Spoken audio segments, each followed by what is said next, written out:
Welcome to our English news edition, coming to you from Canal, Algérie. To the headlines. The President of the Republic, Abdelmajid Tebboune, receives the Turkish Minister of Energy and Natural Resources, Fatih Donmez.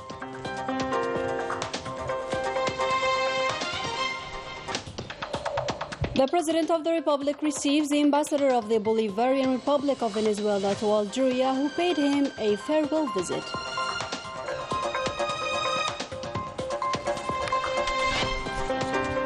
In the Algerian-Russian bilateral military cooperation, the Army General Chief of Staff of the National People's Army, Said Chingareha, receives the Director of the Federal Service for Military and Technical Cooperation of the Russian Federation. The Algerian Investment Conference continues in its second day, during which the African economy and investments in the health and digital sectors were put forward. And the Moroccan people are still taken to the streets in order to denounce the social injustice, and the lawyers are organizing sit-ins in front of the parliament's headquarters. Good evening, those were today's top stories. First, in our news, the President of the Republic, Abdelmajid Tebboune, received on Thursday the Turkish Minister of Energy and Natural Resources, Fatih Donmez. The audience took place at the Presidency of the Republic in the presence of the Principal Private Secretary of the Presidency, Abdelaziz Khalaf, as well as the Energy Minister, Mohammed Arqab. Following the audience, the Turkish Minister made the following statement. I was honored today to be received by the President of the Democratic Republic of Algeria, Abdelmajid Tebboune. As you know, investments and trade exchanges between Algeria and Turkey is around $5 billion, with an aim to reach $10 billion. This meeting with the President allowed us to discuss our partnership and cooperation in the energy field within the framework of monitoring the Joint Committee. The President urged us to profound our bilateral relations and reinforce joint work opportunities. On this occasion, I would like to thank the President of the Democratic Republic of Algeria for the warm welcome. The President of the Republic, Abdelmajid Tebboune, equally received on Thursday the Ambassador of the Bolivarian Republic of Venezuela to Algeria, José Sojo Reyes, who paid him a farewell visit at the end of his mission in Algeria. The audience took place at the Presidency of the Republic in the presence of the Principal Private Secretary of the Presidency, Abdelaziz Khalaf. Following the audience, the Ambassador of the Bolivarian Republic of Venezuela to Algeria made the following statement. Estoy muy complacido. I am very happy and honored for this meeting granted by the President of the Democratic Republic of Algeria, Abdelmajid Tebboune, in terms of my mission in Algeria, which lasted more than 8 years. This farewell visit honors me. The discussions focused on several aspects, starting with the invitation of the President of Venezuela, Nicolás Maduro, to President Abdelmajid Tebboune to visit Venezuela next year. It is worth recalling that Nicolás Maduro was very happy during his last visit to Algeria, a visit that led to the signing of several agreements on economic cooperation, notably oil and gas, a sector that brings us closer within the OPEC. Enlarge our partnership in the aerial transport sector was also discussed, marked by the launching of a new airline linking Algiers and Caracas. Algeria and Venezuela are bound with a fraternal relation and have the same vision concerning political issues such as the Sahrawi cause and that of Palestine. I've always felt like I am in my second country, and I hope to visit this beautiful country once again. In a different context, and as part of the implementation of the Algerian-Russian bilateral military cooperation program, the Army General Chief of Staff of the National People's Army, Said Chingareha, received at the premises of the General Staff of the National People's Army, Shugaev Dmitry Evgenievich, the Director of the Federal Service for Military and Technical Cooperation of the Russian Federation. The audience took place in the presence of officers and General of the National Defense Ministry and the General Staff of the National People's Army, as well as the Russian ambassador to Algeria. The meeting was also an opportunity for both sides to review the bilateral military cooperation between the two countries and the means for their diversification in the fields of common interests.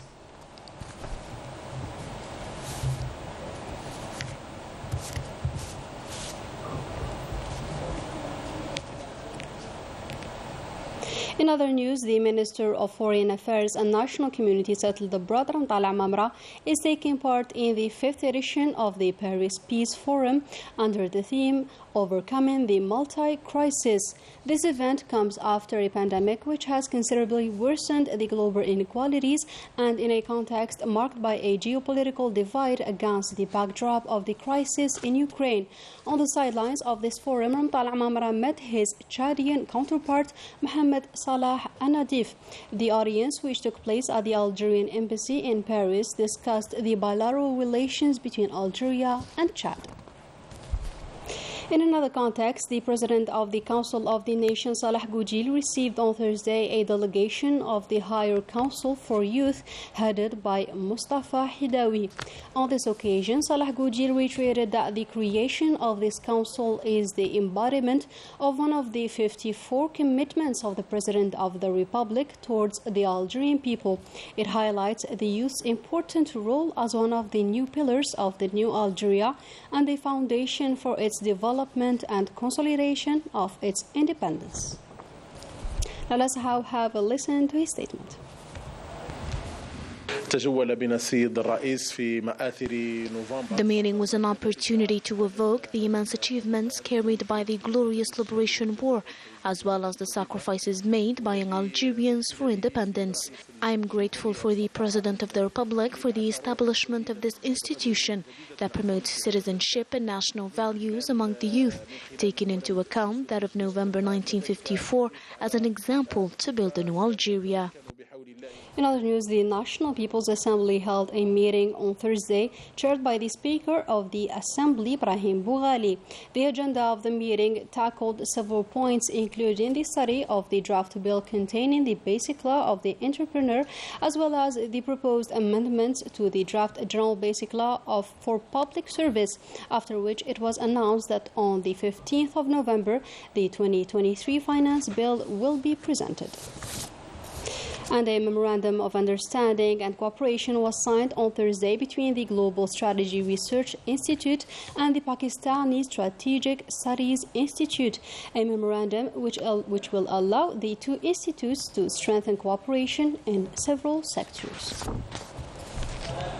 And the power of network for the development of the African economy and its investments in the health and digital sectors were at the heart of the second day of the Algerian Investment Conference held in the International Conference Center here in Algiers. Najah Tayyar tells us more.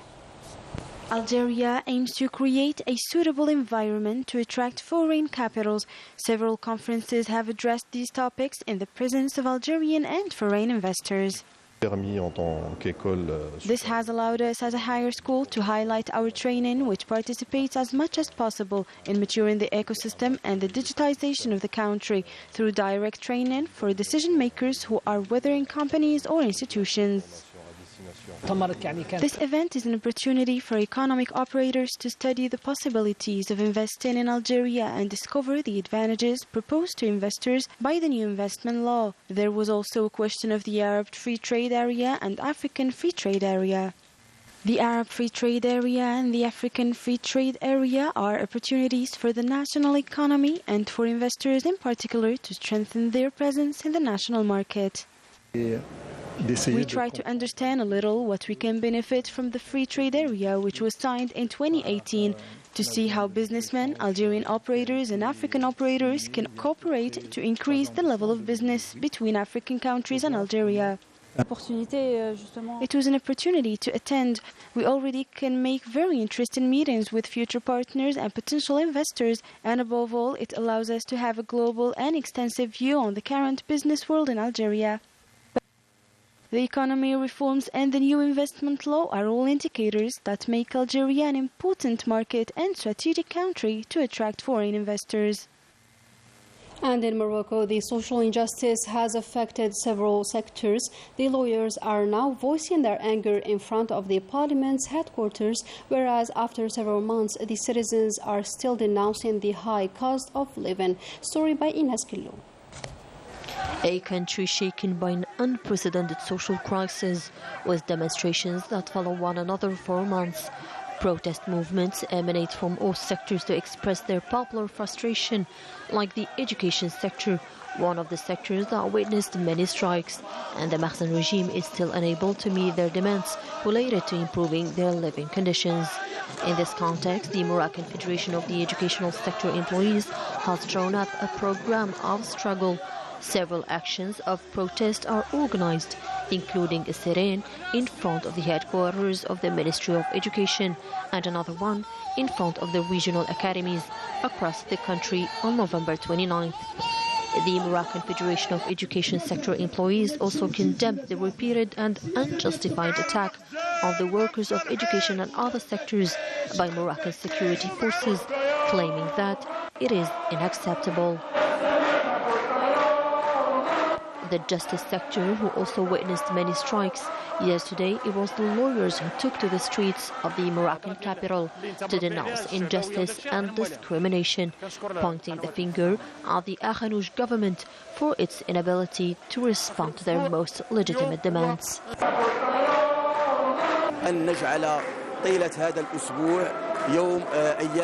We have organized demonstrations all along the week to demonstrate and denounce the working conditions of lawyers and the suffering of citizens from all these laws that will only make things worse and obstruct the judiciary and the course of justice. تكبيل وعرقلة سير العدالة وتكبيل يد المواطن المتقاضي من أجل اللجوء إلى العدالة بشكل ميسر. ملي كتولي نتايا غدير المحاماة وغدير المحامي واحد القنطرة باش توصل بها لجيوب المواطنين، هنا المحاماة غتقول لك لا. إلا كان عندك مشكل. Lawyers are against what the government is doing. It wants to crush and obliterate this honorable profession. If the system is facing difficulties in managing the country's budget, the citizen doesn't have to suffer from the government managing incapability. البلد هذا فما تجيش دابا وتبغي انك تفرض على المواطن واحد الضريبه باش انه يقدر يولج القضاء. واش دابا حنايا غنوليو حنايا غير الناس اللي عندهم الفلوس والناس ديال الشركات هما اللي ممكن انهم يدخلوا المحكمه؟ واش الناس اللي ما عندهمش والناس اللي عندهم واحد الوضعيه اللي هشه اجتماعيا ونفسيا واللي كيجي عندك واللي كيطلب حتى المساعده القضائيه بمعنى راه المصاريف القضائيه ما عندوش باش يخلصها، تولي تقول لي لا الشريف راه ما قدرش غادي نوب عليك لانك عندك واحد الضريبه وعندك واحد التصبير خاصك تخلصو هو الاول. Whether in Rabat, Casablanca, Marrakesh, Kenitra, Fez or Meknes, the protest is not weakening. It is becoming more and more virulent in facing the silence of the Mahsen regime, which continues to ignore the legitimate demands of its people, a people who live in a state of total insecurity. الله يهديكم الله يهديكم الله يهديكم الله يهديكم. اليوم احنا راه في الدنيا وغدا غنكونوا في الاخره ان شاء الله. You are looking for war. Life is becoming extremely expensive in Morocco. The rise in prices has affected all products without exception. Starting from basic food products, vegetables and fruits have not escaped the scourge in prices, which has plunged most Moroccans into misery. فينا هو الماء، فينا هو الضوء، فينا هو الكرا، فينا هو الغاز، كاع المواد الغذائيه دابا تزادت، الخضر تزادت، الديسير تزاد، اللحم دابا ولينا كندوزو من حداها كنشوفوا فيه. الله يهديكم المسؤولين وفكروا مزيان في هادشي اللي كنقول لكم انا كمواطن عادي. هادشي اللي كديروا فيه راه ما يرضي الله لا العبد ديالو. The Moroccan people firmly reject the Mahsen regime, which they describe as incompetent and unfit to govern in the face of a flagrant impoverishment of the working class that has pushed more than 80% of Moroccans into extreme poverty. Moving on to sports, 340 fencers are participating in the first stage of the Sabre World Cup being held at the Harsha Hall in the capital, Algiers. Story by Najah Tayyar. It is no surprise that the Mediterranean champion Sousan Boudiaf was qualified to the 64th round after 6 wins. As for the other 6 Algerian fencers, it was only a chance to participate in this global competition. Sheima Ben Adouda was qualified to the 128th round, lost against the Japanese Muka Ayaka. Zohra Kahli couldn't go further than this step due to her injury. Sousan Boudiaf won her 6 out of 7 games. She was qualified to the 64th round. As for the others, Sheima Ben Adouda was absent for a long while but still was at a very good level. Unfortunately, we had to report abandonment for Kahli Zahra given an injury in the game. As for the others, they were categorized as junior. As for the boys, the Algerian sword fencers took part at this competition, but they were not qualified to the 64th round. All the players in the team are junior, only 2. The rest, they never participated in competitions of this level, and we brought them in to gain this experience. Akram was the only one qualified to the round 128, where he faced the very famous Egyptian, who is one of the top 16 in the world. Despite that, the Algerian athletes did not make it too far. The results of this day were satisfying to the Algerian Fencing Federation. Before, we used to organize World Cup in order to be experienced with the high level, but now we are making good results, such as Sousan Boudiev, who is classified the 25th worldwide, and this is good. And Kahli Zohra is 28th, and that is also good. This is very encouraging, and we are satisfied with the results. This competition is an opportunity to define the weak and the strength points, and also to show the whole world that Algeria possesses an excellent organizing skills. And with that, our today's news edition comes to a close. Thank you for tuning in, and goodbye.